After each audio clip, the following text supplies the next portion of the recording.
ನಮಸ್ಕಾರ. ಆಂಗಾರ್ ಫುಡ್ಸ್ ಚಾನೆಲ್ಗೆ ಸ್ವಾಗತ. ಲತಾ ಜಯರಾಮ್, ನಮಸ್ಕಾರಗಳು ನಿಮಗೆ. ಇವತ್ತು ನಾನು ಧನುರ್ಮಾಸ ಹತ್ತಿರದಲ್ಲಿ ಬರ್ತಾ ಇದೆಯಲ್ಲ, ಡಿಸೆಂಬರ್ 16 ಧನುರ್ಮಾಸ. ಹಾಗಾಗಿ ದೇವಸ್ಥಾನ ಶೈಲಿಯಲ್ಲಿ ಪೊಂಗಲ್ ಹೆಂಗೆ ಮಾಡೋದು ಅಂತ ತೋರಿಸ್ತಾ ಇದ್ದೀನಿ. ಸೊ ನಮ್ಮ ಚಾನೆಲ್ ಯಾರ್ಯಾರು ನೋಡ್ತಾ ಇದ್ದೀರೋ ಮತ್ತು ಯಾರ್ಯಾರು ಹೊಸದಾಗಿ ನೋಡ್ತಾ ಇದ್ದೀರೋ ದಯವಿಟ್ಟು ನಮ್ಮ ಚಾನೆಲ್ನ ಲೈಕ್ ಮಾಡಿ, ಶೇರ್ ಮಾಡಿ, ಸಬ್ಸ್ಕ್ರೈಬ್ ಮಾಡಿ. ಈಗ ಪೊಂಗಲ್ ಮಾಡೋದು ನೋಡೋಣವಾ, ಬನ್ನಿ ವೀಕ್ಷಕರೇ. ಪೊಂಗಲ್ ಮಾಡೋಕ್ಕೆ ನಾನು 3/4 ಕಪ್ಪಷ್ಟು ಹೆಸರುಬೇಳೆ ತೊಗೊಂಡಿದ್ದೀನಿ. ಈ ಹೆಸರುಬೇಳೆನ ನಾನು ಆಲ್ರೆಡಿ ಡ್ರೈ ರೋಸ್ಟ್ ಮಾಡ್ಕೊಂಡಿದ್ದೀನಿ. ಒಂದು ಬಾಣಲೆನಲ್ಲಿ ಹಾಕ್ಕೊಂಡು ಎಣ್ಣೆ ಗಿಣ್ಣೆ ಏನೋ ಹಾಕ್ಲಾರ್ದೆ ಘಮ್ ಅಂತ ಘಮ ಘಮ ಅನ್ಬೇಕು, ಅಂದರೆ ಘಮ್ ಅಂತ ವಾಸನೆ ಬರೋವರೆಗೂ ಹುರ್ಕೊಂಡಿದ್ದೀನಿ. ಸೊ 3/4 ಕಪ್ಪಷ್ಟು ಹೆಸರುಬೇಳೆ ತೊಗೊಂಡಿದ್ದೀನಿ. ಈಗ ಈ ಹೆಸರುಬೇಳೆನ ಒಂದು ಬೇಸನ್ಗೆ ಹಾಕೋತಾ ಇದ್ದೀನಿ. ಈಗ 3/4 ಕಪ್ ಹೆಸರುಬೇಳೆ ತೊಗೊಂಡಿರೋದ್ರಿಂದ ನಾನು 1.5 ಕಪ್ಪಷ್ಟು ಅಕ್ಕಿ ತೊಗೋತಾ ಇದ್ದೀನಿ. ನಾವು ಮನೇಲಿ ಏನು ದಿನ ಬಳಸ್ತೀವಲ್ಲ ಅದೇ ಅಕ್ಕಿನ ತೊಗೊಂಡು ಇದಕ್ಕೆ ಹಾಕ್ತಾ ಇದ್ದೀನಿ. ವೀಕ್ಷಕರೇ, 3/4 ಕಪ್ಪು ಹೆಸರುಬೇಳೆ, ಹುರಿದಿರೋ ಹೆಸರುಬೇಳೆ, ಮತ್ತು ಅದಕ್ಕೆ 1.5 ಕಪ್ಪಷ್ಟು ಅಕ್ಕಿ ತೊಗೊಂಡಿದ್ದೀನಿ. ಹುರಿದಿರೋ ಹೆಸರುಬೇಳೆ ಮತ್ತು ಅಕ್ಕಿ ಕ್ಲೀನಾಗಿ ತೊಳ್ಕೊಂಡಿದ್ದೀನಿ. 4-5 ಸಲ ತೊಳ್ಕೊಂಡಿದ್ದೀನಿ, ಕ್ಲೀನಾಗಿ ತಿಳಿ ನೀರು ಬರೋವರೆಗೂ. ಈಗ ಇದನ್ನು ಎಲ್ಲ ಕುಕ್ಕರ್ಗೆ ಹಾಕೋತಾ ಇದ್ದೀನಿ. ಮತ್ತು ಈಗ ಈ ಮೆಷರ್ ನಾ ಏನು ಅಕ್ಕಿ ಮತ್ತು ಹೆಸರುಬೇಳೆ ತೊಗೊಂಡಿದ್ನಲ್ಲ, ಇದರೊಳಗೆ 5 ಕಪ್ಪು ನೀರು ತೊಗೊಂಡಿದ್ದೀನಿ. ಈಗ 5 ಕಪ್ ನೀರು ಇದಕ್ಕೆ ಹಾಕೋತೀನಿ. 5 ಕಪ್ ಅಳತೆ ಮಾಡಿಟ್ಕೊಂಡಿದ್ದೀನಿ. ಅದನ್ನು ಈಗ ಹಾಕೊಂಡ್ಬಿಡೋಣ.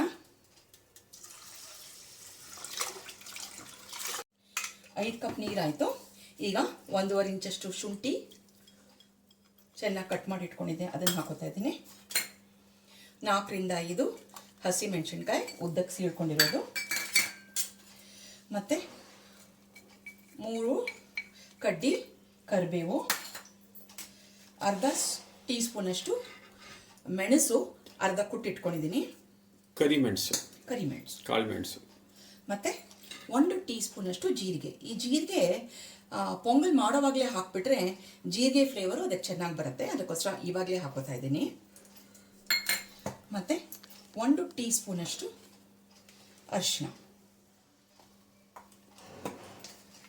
ಮತ್ತು 2 ಟೀ ಸ್ಪೂನಷ್ಟು ಎಣ್ಣೆ,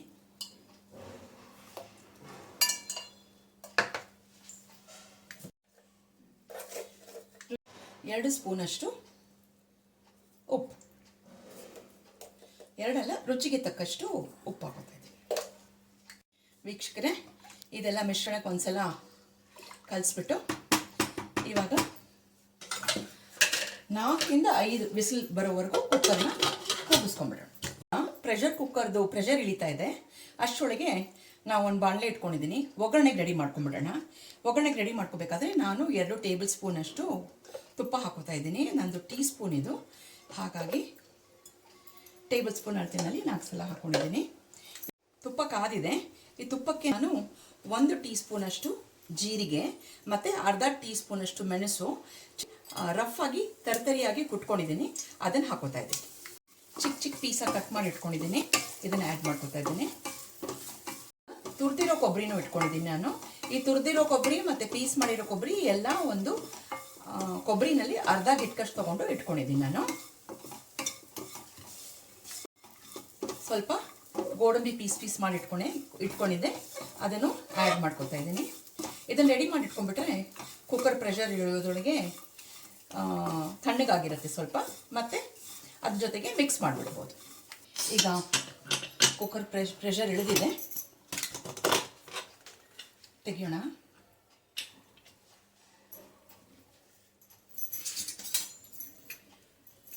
ಚೆನ್ನಾಗಿ ಕುಕ್ ಆಗಿದೆ. ಈಗ ಖಾರ ಪೊಂಗಲ್ ರೆಡಿ ಆಗ್ತಾ ಇದೆ. ಈಗ ಇದಕ್ಕೆ ನಾನು ಏನು ಒಗ್ಗರಣೆ ಹಾಕ್ಕೊಂಡಿದ್ನಲ್ಲ ಅದನ್ನೆಲ್ಲ ಮಿಕ್ಸ್ ಮಾಡ್ಕೊಂಡ್ಬಿಡ್ತೀನಿ. ವೀಕ್ಷಕರೇ, ಒಗ್ಗರಣೆ ಎಲ್ಲ ಹಾಕ್ಕೊಂಡು ಚೆನ್ನಾಗಿ ಮಿಕ್ಸ್ ಮಾಡಿದ್ದೀನಿ. ಇವಾಗ ಈ ಸಮಯದಲ್ಲಿ ಬಹಳ ಮುಖ್ಯವಾಗಿ ಪೊಂಗಲ್ಗೆ ಬೇಕಾಗಿರೋ ಒಂದು ಪದಾರ್ಥ ಅಂದರೆ ಅದು ಇಂಗು. ನಾನು ಹೇಳೋ ಹಾಗೆ ಪ್ರತಿ ಸಲ ನಾನು ಸಾಫ್ಟ್ ಹಿಂಗೆ ಇಟ್ಕೊಂಡಿದ್ದೀನಿ, ಅದು ಧಾರಾಳವಾಗಿ ಹಿಂಗೆ ಹಾಕಿ. ನಮ್ಮ ಇವತ್ತಿನ ಪೊಂಗಲ್ ರೆಡಿಯಾಗಿದೆ. ಇದು ಖಾರ ಪೊಂಗಲ್ ಅಂತಾರೆ. ತಮಿಳ್ನಾಡು ಸೈಡೆಲ್ಲ ಇದಕ್ಕೆ ವೆಣ್ ಪೊಂಗಲ್ ಅಂತಾರೆ. ಸೊ ಪೊಂಗಲ್ ರೆಡಿಯಾಗಿದೆ, ಘಮ ಘಮ ಅಂತಿದೆ. ಜೊತೆಗೆ ನಾನು ಸೌತೆಕಾಯಿ ರಾಯ್ತ ಮಾಡ್ಕೊಂಡಿದ್ದೀನಿ. ಸೌತೆಕಾಯಿ ಕಟ್ ಮಾಡಿ ಅದಕ್ಕೆ ಒಂಚೂರು ತೆಂಗಿನಕಾಯಿ, ಶುಂಠಿ, ಕರಿಬೇವು ಅದಿಷ್ಟು ಹಾಕ್ಕೊಂಡಿದ್ದೀನಿ. ಇದು ಇವಾಗ ಸವಿಯೋಕ್ಕೆ ರೆಡಿಯಾಗಿದೆ. ಸೊ ಇದು ಸಿಂಪಲ್ಲು, ನೀವೆಲ್ಲ ಮಾಡ್ಕೋತೀರಾ ಅಂದ್ಕೊಂಡಿದ್ದೀನಿ. ಧನುರ್ಮಾಸ ಬರ್ತಾ ಇದೆಯಲ್ಲ, ಸೊ ಎಲ್ಲರೂ ಮನೇಲಿ ಮಾಡಿ ಶ್ರೇಷ್ಠವಾಗಿರುತ್ತೆ. ಮನೇಲಿ ನಾವೇ ಮಾಡಿದ್ರೆ ಮಡಿಯಿಂದ ಮಾಡ್ಬೋದು. ಮಾಡಿ ದೇವ್ರಿಗೆ ನೈವೇದ್ಯ ಮಾಡಿ. ಮತ್ತು ಒನ್ಸ್ ಅಗೇನ್ ಯಾರ್ಯಾರು ನಮ್ಮ ಚಾನಲ್ ನೋಡ್ತಾ ಇದ್ದೀರೋ ಲೈಕ್ ಮಾಡಿ, ಶೇರ್ ಮಾಡಿ, ಸಬ್ಸ್ಕ್ರೈಬ್ ಮಾಡಿ, ಮತ್ತು ವಿಡಿಯೋನ ಪೂರ್ತಿ ನೋಡಿ.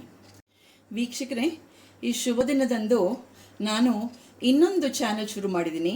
English channel, cooking in English language ಮಾಡಿದ್ದೀನಿ. ಅದರ ಹೆಸರು ಜಾಲಾಪೋ ಸ್ಟುಡಿಯೋ ಅಂತ. ನೀವು ಹೇಗೆ ನಮ್ಮ ಈ ಅಯ್ಯಂಗಾರ್ ಫುಡ್ಸ್ ಚಾನಲ್ಗೆ ಸಪೋರ್ಟ್ ಮಾಡಿ, ಎಲ್ಲ ಶೇರ್ ಮಾಡಿ, ಸಬ್ಸ್ಕ್ರೈಬ್ ಮಾಡಿದಿರೋ ಅದೇ ರೀತಿ ದಯವಿಟ್ಟು ನನ್ನ ಇಂಗ್ಲೀಷ್ ಚಾನಲ್ಗೂ ಸಪೋರ್ಟ್ ಮಾಡಿ ಅಂತ ರಿಕ್ವೆಸ್ಟ್ ಮಾಡ್ಕೋತಾ ಇದ್ದೀನಿ. ಧನ್ಯವಾದಗಳು.